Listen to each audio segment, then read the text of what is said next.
శ్రీ మహాగణాధిపతయే నమః. ఈరోజు మనం 2024 సంవత్సరం సెప్టెంబర్ నెల మాస ఫలాల్లో భాగంగా ఈ మాసం వృశ్చిక రాశి వారికి ఎలా ఉంటుంది అనేటువంటి అంశం గురించి తెలుసుకోవడానికి ప్రయత్నం చేద్దాం.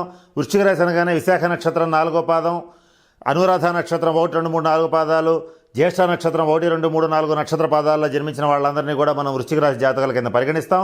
ఈ మాసం గ్రహగతులను కనుక పరిశీలించినట్లయితే వృషభంలో గురుడు, మిథునంలో కుజుడు, సింహంలో రవి బుధులు, కన్యలో నీచబడిన శుక్రుడితో కేతువు, కుంభంలో శని, మీనంలో రాహువు సంచరిస్తున్నారు. ఈ మాసంలో మరి ముఖ్యంగా రవి బుధ శుక్రులు వారి వారి స్థానాల్లో మార్పు చెందడం అనేటువంటిది కూడా జరుగుతోంది. ఇవన్నీ కూడా ప్రధానమైనటువంటి ఫలితాలని నిర్దేశిస్తున్నాయి. ఈ గ్రహగతులను కనుక పరిశీలించి చూసినట్లయితే ఈ మాసం వృశ్చిక రాశి వాళ్ళకి అద్భుతమైనటువంటి శుభ ఫలితాలు రాబోతున్నాయి. ఏ రంగంలో వాళ్ళకైనా మంచి ఫలితాలు ఉంటాయి. మరిన్ని శుభ ఫలితాల కోసం, అలాగే ఏదైనా కొత్త పనులు ప్రారంభించాలనుకున్నా లేదా గతంలో పెండింగ్లో ఉన్నటువంటి సమస్యలని పరిష్కరించుకోవాలన్నా ఈ మాసం వృశ్చిక రాశి వారందరూ కూడా శని కుజులకి సంబంధించినటువంటి శాంతి పరిహార క్రియలు జరిపించుకుంటే మరింత అద్భుతమైనటువంటి ఫలితాలను వస్తాయని చెప్పడంలో ఏమాత్రం సందేహం లేదు.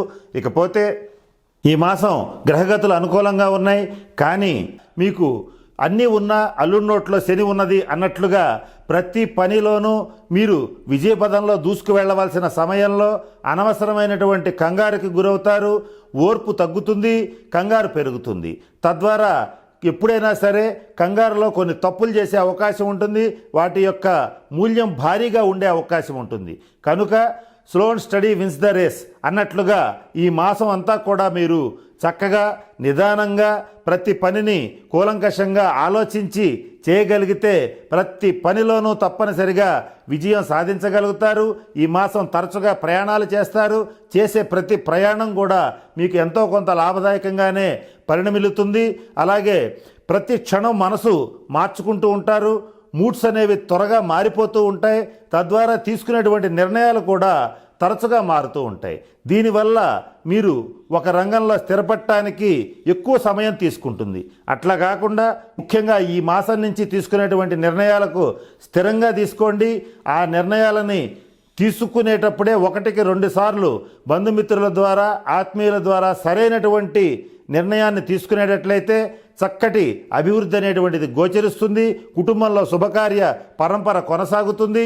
అలాగే కొంతకాలం ఆశ, కొంతకాలం నిరాశ, కొంతకాలం వెలుగు, కొంతకాలం చీకటి, ఇట్లా మీ జీవితంతో జోబూచులాడుతూ ఉంటాయి. వీటిని ఖచ్చితంగా బ్యాలెన్స్ చేసుకోవాల్సినటువంటి సమయం మీకు వచ్చింది. కనుక నేను చెప్పిన అన్ని అంశాలని దృష్టిలో పెట్టుకుని ఈ విషయాల్లో కొంచెం జాగ్రత్తగా ఉండేటట్లయితే అద్భుతమైనటువంటి కాలం రాబోతోంది. ఇది ఏ రకమైన వృత్తి, ఉద్యోగ, వ్యాపార వ్యవహారాల్లో ఉన్న వాళ్ళకైనా తప్పనిసరిగా జరిగి తీరుతుంది. ఇకపోతే ఈ వృశ్చిక రాశి వాళ్ళకి అదృష్టాన్ని ఇచ్చేటువంటి లోహం వెండి.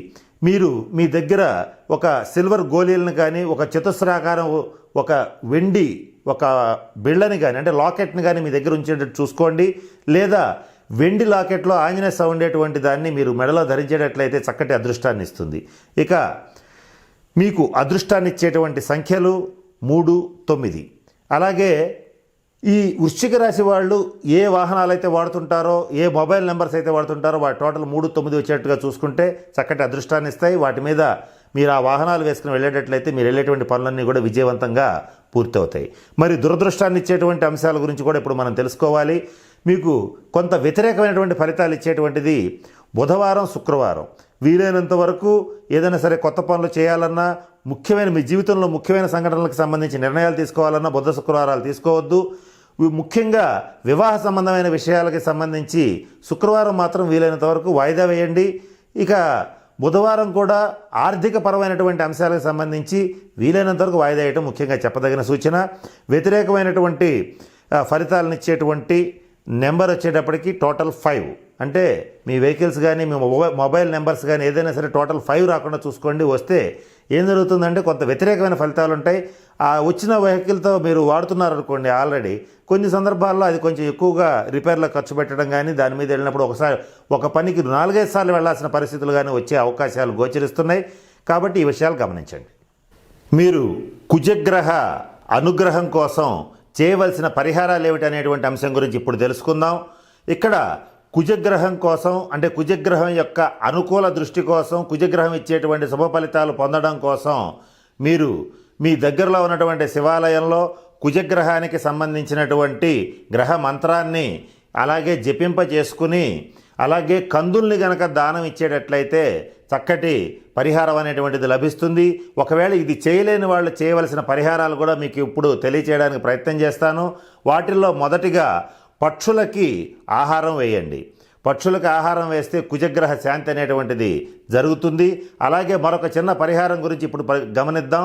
అదేమిటంటే మీ దగ్గర ఎప్పుడు కూడా ఒక చతురస్రాకారపు ఒక వెండి డాలర్ని ఉంచుకోండి, లేదా దాన్ని మెడలో ధరించినా పర్వాలేదు, లేదా మీ బిలాంగింగ్స్లో పర్సులో ఉంచుకున్నా పర్వాలేదు.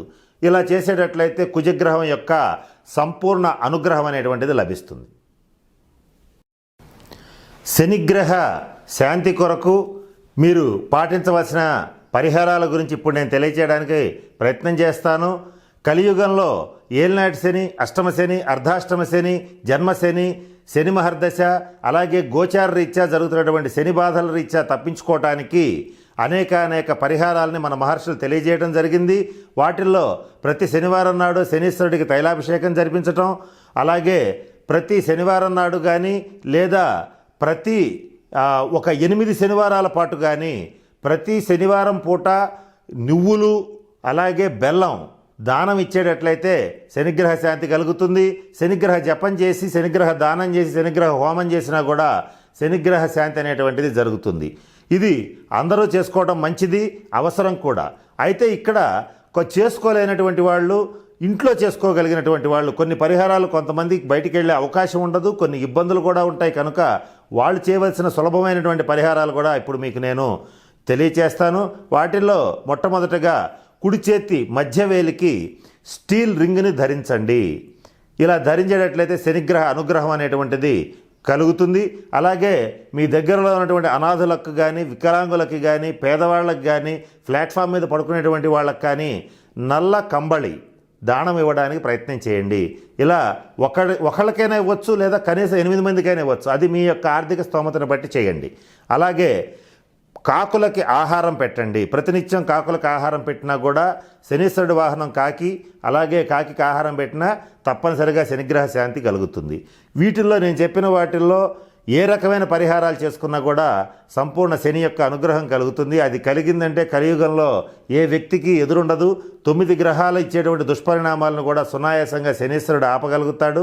కనుక వీలైనన్ని పరిహారాలు మీకు చేతనైనంతవరకు చేసుకోండి. కనుక నేను చెప్పినటువంటి అన్ని అంశాలని పరిశీలించి తగిన పరిహారాలు పాటించి వృశ్చిక రాశి వాళ్ళందరూ చక్కగా అష్టైశ్వర్యాలతో భోగభాగ్యాలతో ఉండాలని మనస్ఫూర్తిగా పరమేశ్వరుని ప్రార్థిస్తూ సెలవు తీసుకుంటున్నాను. స్వస్తి.